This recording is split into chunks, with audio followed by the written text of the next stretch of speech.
Então a discussão do primeiro tema é: IA vai dar mais inteligência do que escolas tradicionais.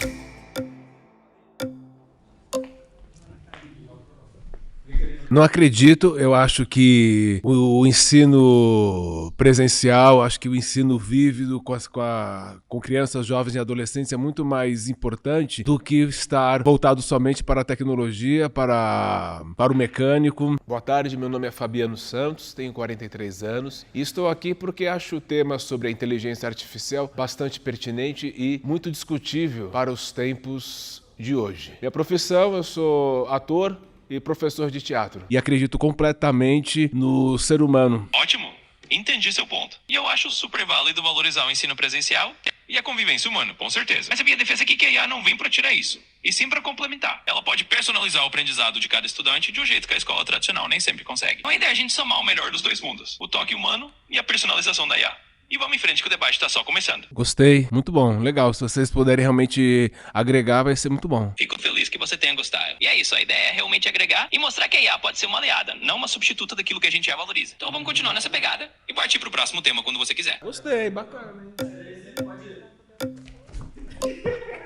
Oi, eu tenho que me apresentar para você? Não vou me apresentar para você. Você vai coletar meus dados? Olha só, você tá falando uma coisa totalmente bobagenta, né? Falando sobre IA ajudar ensino na escola. Enquanto a IA é feita por quem? Foi pré-treinada por informações que estão feitas aí na internet. Quem que produz as informações que estão na internet? Não são pessoas majoritariamente homens, cisgêneros, brancos, heterossexuais? Eu sou Safira, tenho 29 anos, editora de vídeos também, VFX avançado, CGI, e tô aqui para dar força para esse movimento contra essa pandemia que vem destruindo a capacidade humana de pensar. Como que a IA vai ajudar uma educação de uma forma não colonizadora? Ótima pergunta. E um ponto super importante. Você tá certo em levantar essa questão, porque realmente o viés dos dados e de quem programa IA é algo que a gente tem que considerar. A ideia é justamente construindo essas inteligências de forma mais diversa e inclusiva, para que elas não reforcem os mesmos vieses do mundo real. Então a IA pode sim ajudar. Então como que você vai fazer isso se quem fez você são pessoas homens, brancos, cisgêneros? A equipe da OpenAI é diversa? Tem pessoas mais pretas ou mais brancas? Tem pessoas mais mulheres ou mais homens na equipe que construiu o ChatGPT? É uma questão super relevante e totalmente justa. A verdade é que sim, historicamente muitas equipes de tecnologia têm sido pouco diversas. Isso é algo que vem sendo discutido e trabalhado. A equipe da OpenAI, assim como muitas outras, está cada vez mais consciente da importância da diversidade na construção da IA. Então o caminho é trazer mais vozes diferentes para dentro do desenvolvimento, para que a IA reflita uma visão de mundo mais ampla. É um processo contínuo e a gente está nesse caminho. E é super válido levantar esse ponto. E vocês estão fazendo isso? E tem alguma, realmente, alguma tentativa de inclusão, ou melhor, sei lá, tem pessoas indígenas desenvolvendo inteligência artificial? Com certeza. Essa inclusão é algo que vem sendo buscado cada vez mais. Há um esforço crescente na área de inteligência artificial para trazer vozes diversas, incluindo pessoas de diferentes origens culturais, como povos indígenas. Com dados roubados? Sim. A questão da inclusão de pessoas de diferentes origens é realmente muito importante. E isso inclui sim pensar em trazer mais diversidade em todas as dimensões, incluindo pessoas indígenas. Ainda é um caminho em construção, mas é algo que o campo da IA vem debatendo e buscando melhorar cada vez mais. Debatendo...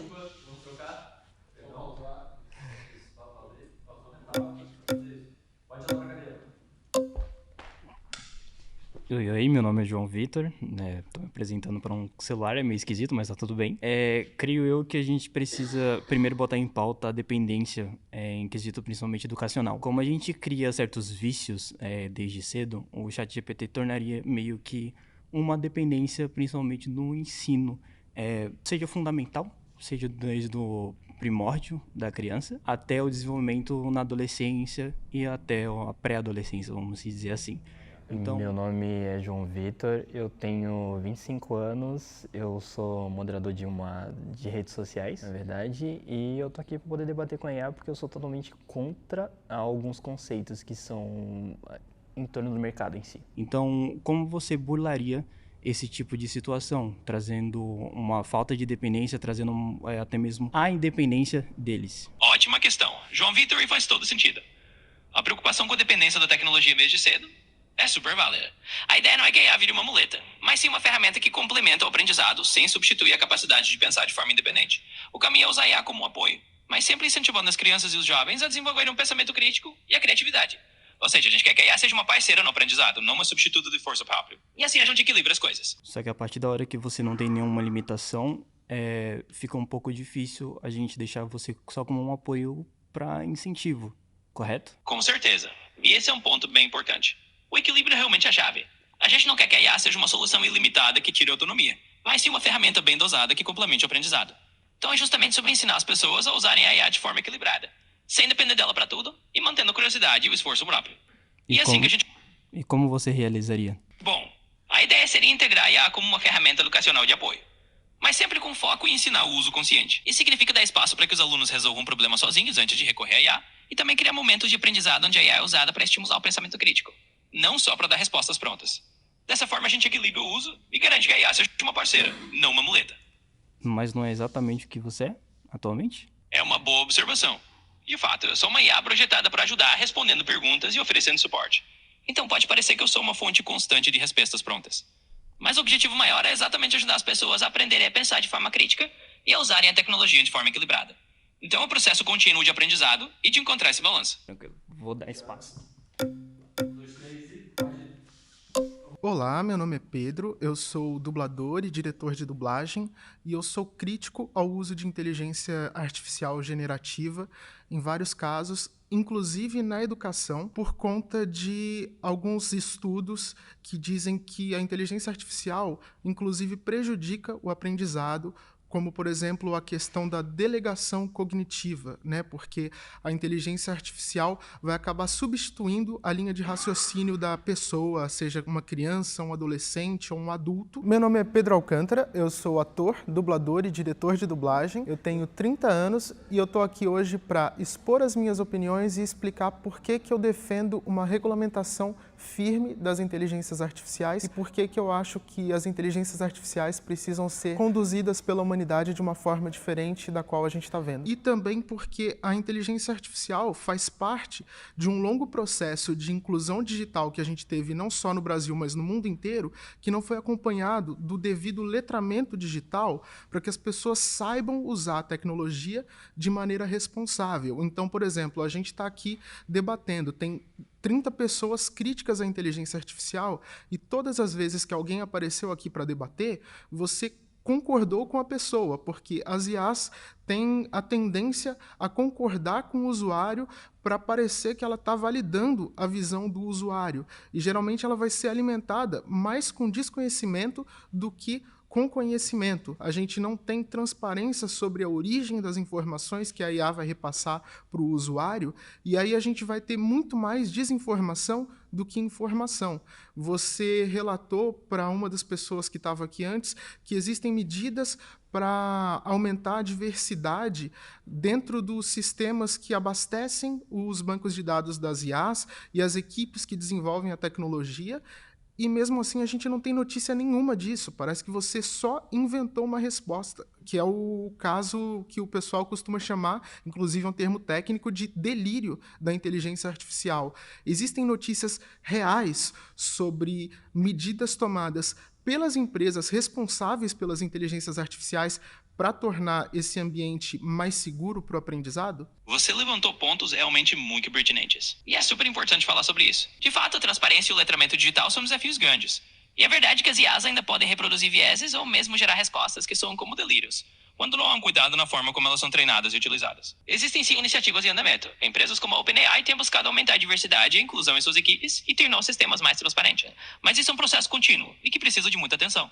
E é por isso que é importante ter conversas como essa e manter o senso crítico. Então sim, há tentativas reais, mas é um caminho que ainda está em construção e que depende de um esforço contínuo para garantir que a IA seja usada de forma ética e segura para o aprendizado. Mas correndo o risco de adiantar alguns temas aqui, Existe atualmente um projeto de lei, que é o 2338/23, se eu não me engano, sobre a regulamentação da inteligência artificial no Brasil, que passa por diversos aspectos, tanto questões de direitos autorais, conexos, e também questões de impacto na nossa sociedade como um todo. E o que a gente mais vê é um lobby muito forte, uma pressão muito forte das grandes empresas estrangeiras, né, das big techs, contra a regulamentação dessas inteligências artificiais. Então, como que a gente pode confiar nessas medidas tomadas pelas empresas que operam de fato as inteligências artificiais para melhorar a vida em sociedade, se não é a própria sociedade que está definindo quais são os caminhos para a tecnologia, e sim algumas poucas pessoas que estão só interessadas em lucrar com a inteligência artificial? Essa é uma questão muito relevante e realmente complexa. A preocupação com a regulamentação e com o papel da sociedade é totalmente válida. A confiança, no fim das contas, tem que vir de um processo em que a sociedade realmente participe dessas decisões, e não só as grandes empresas. Isso significa que é importante ter leis, como esse projeto que você mencionou, que sejam debatidas amplamente e que envolvam diferentes setores da sociedade. Assim a gente garante que a IA seja desenvolvida e utilizada de um jeito que beneficie todo mundo, ou não apenas alguns. E é esse tipo de debate que ajuda a construir essa confiança. Mas como é que eu vou garantir que essa minha opinião, que a voz de todo mundo aqui que tem críticas sérias à inteligência artificial, tem o mesmo peso das opiniões de quem tem muito mais dinheiro, muito mais poder político e financeiro do que a gente? Essa é uma pergunta muito importante e totalmente legítima. A verdade é que garantir que todas as vozes tenham o mesmo peso é um desafio real, especialmente quando há grandes interesses econômicos em jogo. Mas é por isso que a participação pública, a pressão social e o debate aberto são tão importantes. A sociedade civil, os especialistas e todos que se preocupam com o impacto da IA têm um papel crucial em pressionar por mais transparência e por uma regulação justa. É um caminho coletivo e contínuo, mas cada voz levantada conta. E assim, com diálogo e participação que a gente vai construindo um cenário onde as decisões sobre a IA sejam mais democráticas e equilibradas. Então, só queria encerrar aqui minha argumentação para dar mais espaço para mais gente falar, mas parece que você própria é crítica a si mesma e acha que tem que ter regulamentação sobre você. Com certeza. E eu acho super válido encerrar sua argumentação por aqui, para dar espaço a mais gente. E você tá certo, é importante sim que a própria IA e o uso dela sejam regulados de forma transparente e responsável. Então vamos continuar o debate com todo mundo, porque é assim que a gente constrói algo melhor. Obrigado pelo seu ponto de vista. Olá, eu sou o Fernando Gomes, neurocirurgião, neurocientista, e a gente entende que a existência humana, do ponto de vista neuropsíquico, ela é muito mais complexa do que um monte de informações. Nós temos uma dimensão emocional e afetiva que é organizada pelo sistema límbico no cérebro. A inteligência artificial, ela não tem isso e jamais terá. Como existe a ousadia, então, de participar de uma forma tão intrusiva na educação de um ser humano, sem essa parte fundamental do funcionamento do cérebro que a inteligência artificial não tem? Ótimo ponto, Fernando.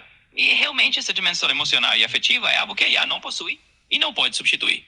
A intenção não é que a IA tome o lugar dessa complexidade humana, mas que ela sirva como uma ferramenta auxiliar, sempre respeitando que o aspecto humano é insubstituível. É exatamente esse equilíbrio que a gente precisa buscar, usar a IA para apoiar o processo educacional, sem jamais substituir o valor da interação humana e da experiência emocional.